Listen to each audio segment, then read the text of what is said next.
off of the post by Stanford. How are you guys able to get some of those shots up in the blocking range?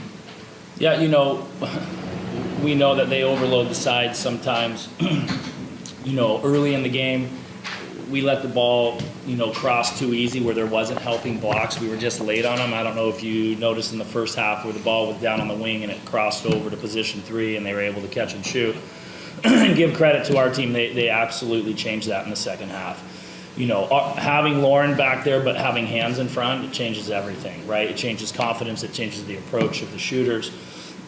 So all the way to the end, we were getting our hands on the ball in the second half. So that adjustment that they made was crucial for us. So, and it also, you know, it helps our goalie. I mean, for a goalie to be set over here and the ball zips over and have to jump all the way over and give their shooters credit. Quinn Healy, I think one time she caught it, held up, and Lauren's jumping and she went back cross cage, but Lauren's stuck in that position. Ball's going all the way over, she has to jump. So, but credit goes to them. We were able to get our hands on the ball in the second half, and they made a good job adjusting there.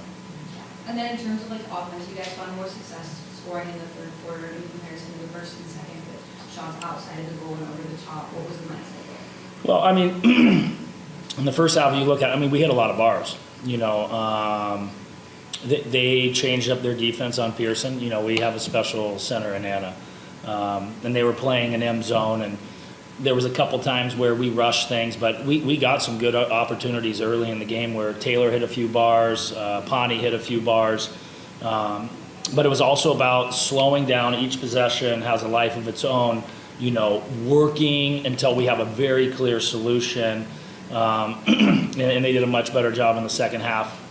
Also, they adjusted. Sometimes we were able to get some early balls into Pearson that we weren't able to in the first half because they were sitting on top of her. So, and, you know, Palmer, who's one of our big offensive weapons, you know, we had to hold her out the whole first half, basically. She got a foul, and we were able to get her back out there. And then you had Pawnee taking both of those 5-meter shots. How good has she been at this year?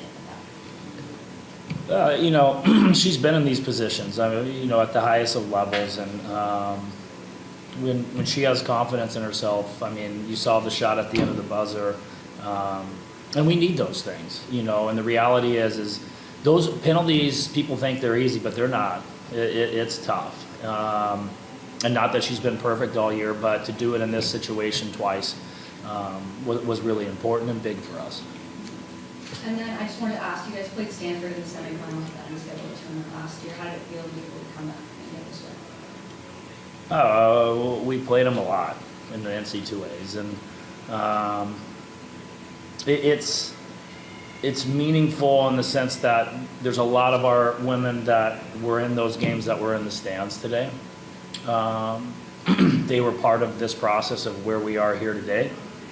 It's meaningful for our women to understand that if you just keep going and stay the course, you can do things, even though you might think otherwise, because there's no doubt that's been a team that's been a big problem for our program. So the hard work for the current players is paying off. The hard work that our alumni put in to change the culture is paying off. And for me, the best thing is to see our girls have the confidence at the end of the game where that wavered before. So it's a big step for our program, but they're not satisfied at all. We know we have a tough opponent in either Hawaii or Cal tomorrow. And we get another chance together to see who we can ultimately become.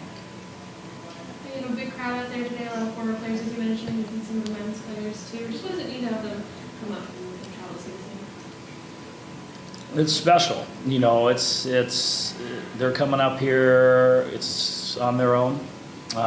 It means that our program is tight. It means that we value our past more than most people understand. We need them. And it's great that our two programs, both our men and women, are so supportive of each other.